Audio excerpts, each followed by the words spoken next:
আসসালামু আলাইকুম গাইস, আপনারা কেমন আছেন? আমি তো আলহামদুলিল্লাহ ভালো আছি। তো বৃষ্টির দিনে বাসায় থেকে থেকে একদম বোর হয়ে গেল সবাই।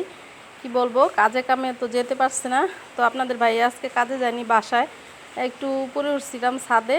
দেখুন কি পরিমাণ বৃষ্টি হচ্ছে, ঘর থেকে বের হওয়া যাইতেছে না, এতটা বৃষ্টি। ছাদের উপরে আসছিলাম একটু, যে বৃষ্টিটা কতটুকু কমছে। এখন এসে দেখি অনেক বৃষ্টি পড়তেছে, সকাল থেকে শুধু পড়তেই আছে বৃষ্টি, থামাথামির কোনো ইয়ে নেই। তো এত বৃষ্টি হলে ভালো লাগে না। বৃষ্টি ভালো লাগে, কিন্তু সারাক্ষণ বৃষ্টি হলে তো একদম কোনো কিছুই করা যাইতেছে না। ঘরে অনেকগুলো কাপড় জমেছে ধোয়ার জন্য। তারপরে হচ্ছে যে সিঁড়ি দিয়ে বৃষ্টি বেয়ে বেয়ে পড়তেছিল, ঘরের দুয়ারটাও নোংরা হয়ে গেছে, ভালো লাগতেছিল না এগুলা। তো কী বলবো, রান্না বান্না করতে হবে, চলে আসলাম। তো আজকে বেশি কিছু রান্না করবো না, ডাল বসিয়ে দিছি। আর এদিকে হচ্ছে মাছগুলো, আজকে ইলিশ মাছ রান্না করব। তো বৃষ্টির ভিতরে তো বাজারে যাওয়া যায় না, আর আশেপাশে ভ্যান গাড়িও আসে না সবজি যে নিয়ে রান্না করব। তো সেজন্য মিডিয়াম সাইজের যে ছোট ইলিশগুলো আর কি আনছে জাটকা থেকে একটু বড়, তো সেই ইলিশ 3টা বের করে নিছি। ইলিশ মাছ রান্না করব আর ডাল রান্না করব, বেশি কিছু রান্না করব না। আর বাচ্চারা এখনও ঘুমাইতেছে, উঠে না ঘুম থেকে, বলে উঠে ডাকছি, বলতেছে উঠা কি করব, বৃষ্টির ভিতরে কি উঠা বসে থাকবো নাকি, ঘরের ভিতরে ভালো লাগে না। তো সেজন্য কেউ উঠতেছে না, আমি একা একাই। আপনাদের ভাইয়াও ঘুমাইতেছে, উঠতেছে না, আজকে কাজে যায় নাই, তো বাসায় ছিল, ঘুমাইতেছে। তো আমি হচ্ছে একা একাই রান্নাবান্না করতেছি উঠা, কি করব। তো মাছগুলো নিয়ে ভিজিয়ে রাখছিলাম, মাছটা ভিজানো হয়ে গেছে। এখন হচ্ছে মাছটা কুটে নিতেছি। তো ছোট ছোট 3টা মাছ নিছি, এই মাছগুলো রান্না করবো। আর ছোটো মাছের পেটে দেখুন কি সুন্দর ডিম হয়েছে। তো পেঁয়াজ দিয়ে হচ্ছে মাছটাকে একটু ভুনা করবো আজকে, আর ডাল রান্না করব, তেমন কিছু করব না। তো ভালো লাগতেছিল না, আর কি করব।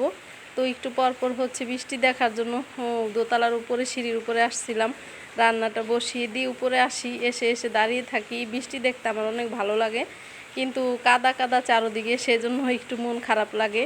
চারদিকটা কাদা, ঘর থেকেও বের হওয়া যায় না। তো রাস্তায় বের হইতে হলেও তো ভিজে যাব, ছাদে যেয়ে বৃষ্টিতে ভিজতে ইচ্ছে করে, কিন্তু ভিজলে অনেকটা ঠান্ডা লেগে যাবে আমার। সেজন্য আমার বৃষ্টির পানি একদম সহ্য হয় না শরীরে, সেজন্য আমি কখনো ভিজি না। তো ভিজলে হচ্ছে খুব খারাপ, জ্বর এসে যাবে একদম। তো সেই জন্য ভিজতে পারি না, দাঁড়িয়ে দাঁড়িয়ে বৃষ্টিটা উপভোগ করি। আর এই তো মাছটাকে কুটে নিতেছি। তো মাছের পেটের ভিতরে কিন্তু ডিম হয়েছে অনেক, আর মাছটা তেমন বড় না, একটু ছোট, 2টা পিস হয়েছে, আর মাথা ল্যাঞ্জা হয়েছে। তো সে একটু ছোট মাছই, সেজন্য। ইলিশ মাছের এখন নাকি প্রচুর দাম, কি বলবো, বাজারে দেখায় এমনি দাম না, কিন্তু আসলে দামেই, বাজারে গেলে বোঝা যায় যে মাছ কতটা দাম। তো আমরা মধ্যবিত্ত ফ্যামিলির মানুষ, অত বড় মাছ তো খাওয়ার কোনো ইয়ে নেই। তো আমরা যতটুকু পারি ততটুকু এনেই হচ্ছে রান্নাবান্না করে খাই। তো যাই হোক, মাছটাকে কেটে নিছি এখানে 3টার মতো, একটা মাছ অনেক ছোট ছিল, 3টা মাছ কেটে নিছি। আর এখন হলুদ মরিচ লবণ দিয়ে হচ্ছে মাছটাকে ভালোভাবে একটু মেখে নিব। তো ট্রাইপডটা হচ্ছে একটু সমস্যা, তো মোবাইলটা রাখলে ট্রাইপডটা খুলে পড়ে যায়। তো ওই দিন ছেলে আরেকটা আমার জন্য ওই যে হাত, যে বলে হাত দিয়ে এই দেওয়ালে আর কি ইয়ে করা যায়, তো সেই ট্রাইপড নিয়ে আসছিল, আমি দেখাইছিলাম ভিডিওতে। তো সেই ট্রাইপডটা দিয়ে ভিডিও প্রথম প্রথম আমার একটু খারাপ লাগছিল, কিভাবে করব, নিচের দিকে এসে যায়, ইজি মনে হইতেছিল না। তারপরে হচ্ছে আজকে দেখলাম যে ট্রাইপডটা বেশি ডিস্টার্ব, তো সেই জন্য ওই ট্রাইপডটাই যে দেখুন খুলে একটু পড়ে গেছিলো, তো মোবাইলটা একদম সরে গেছে খুলে। তারপরে হচ্ছে আমি হাতের ট্রাইপডটা নিয়ে আসলাম, তো সেটা দিয়ে হচ্ছে জানালার গ্রিলে ট্রাইপডটা লাগিয়ে নিছি। লাগিয়ে তারপরে হচ্ছে মাছটা ভাজতে দিলাম। এই তো দেখুন তাওয়াটাও গরম হয়ে গেছে, তেল দিছি, আর মাছগুলো এক এক করে দিয়ে দিতেছি ভাজার জন্য। আর এই মাছের ভুনা ডাল রান্না করছি। আজকের ভিডিওটা কেমন হবে জানি না, যদি ভালো লাগে অবশ্যই শেয়ার করে দিবেন, লাইক দিবেন, সাবস্ক্রাইব দিবেন। আর পেজে দেখে থাকলে ফলো দিয়ে লাইক দিয়ে সাথেই থাকবেন। তো এইভাবে মাছগুলো উলট পালট করে ভেজে নিছি। আমি যখন মাছগুলো তাওয়াতে দিছি উল্টাবো, ঠিক সেই সময় আমার মোবাইলে একটা ফোন আসছিল। তো আমার বড় আপা ফোন করছিল, সেজন্য আর আপনাদেরকে মাছের উল্টানোটা আমি ভিডিওটা করতে পারিনি, যেহেতু আমার হাতের মোবাইলটা দিয়ে আমি ভিডিও করি।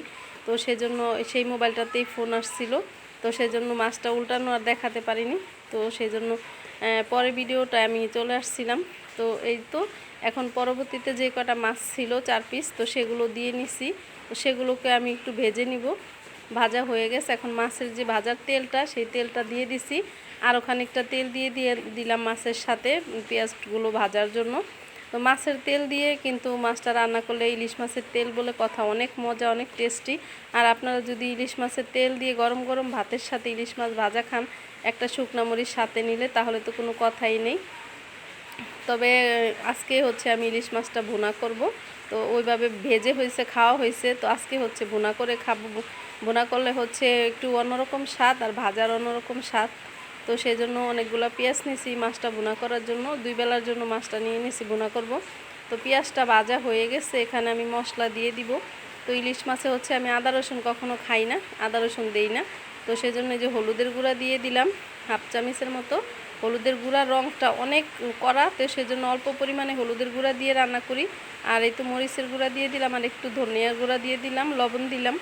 তো এর বেশি আর কিছু দিব না, ইলিশ মাছ রান্না করে এর বেশি কিছু দিলে হচ্ছে ইলিশ মাছের যে টেস্টটা সেটা পাওয়া যায় না। তো আদা রসুন দিলে একটা ইলিশ মাছের যে ফ্লেভারটা, সেই ফ্লেভারটা কিন্তু অরিজিনালি পাওয়া যায় না। আদা রসুনের একটা অন্যরকম স্মেল আসে। তো সেই জন্য আমি কখনো আদা রসুনের ইলিশ মাছে বা চিংড়ি মাছে এগুলোতে দেই না। তো সেই জন্য এই যে মাছটাকে এই মশলাটা দিয়ে ভালোভাবে একটু কষিয়ে নিলাম, কষানো হয়ে গেছে। এখন হচ্ছে আমি পানি দিয়ে দিব মাছের ঝোলটা রান্না করার জন্য। তো একটু হালকা একটু ঝোল ঝোল রাখবো। তো ইলিশ মাছের এই ঝোলটা দিয়ে ভাত খেতে কিন্তু অনেক মজা হয়। কে কীরকমভাবে রান্না করেন জানি না, তো আমি আমার মতো করে রান্না করলাম। আমার ভিডিওটা অবশ্যই দেখবেন, দেখে এভাবে রান্না করে খাবেন, অবশ্যই ভালো লাগবে আমি বললাম। তো যাই হোক, মাছগুলো দিয়ে দিতেছি এক এক করে। তো দেখুন সবগুলো মাছ আমি দিয়ে দিছি। আর মাছের পেটে কিন্তু অনেকটা ডিম হয়েছে, আমি ডিম শুদ্ধ এই মাছটা কেটে নিয়েছিলাম। তো ডিম সহ এইভাবে রান্না করলে কিন্তু ভালোই লাগে খেতে। সবার প্লেটেই একটু ডিম পড়ে, তো খেতে ভালো লাগে। সবার যেই যে মাছগুলো আছে সবগুলোর পেটে একটু একটু করে ডিম আছে। তো যে যে খাবে সবার প্লেটেই কিন্তু ডিমটা যাবে। তো এই তো মাছের ভুনাটা হয়ে গেছে, দেখুন আমি এখন নামিয়ে নিব। তো কেমন হলো দেখুন ভিডিওটা, আর কালারটা কিন্তু অনেক সুন্দর হয়েছে মাছের, দেখতেও কিন্তু খুব হেভি লাগছে মাছের কালারটা। তো এভাবেই সবাই রান্না করে খাবেন। তো সবাই ভালো থাকবেন। দেখুন মাছের ঝোলটা আমি একটু হাত দিয়ে নাড়িয়ে নাড়িয়ে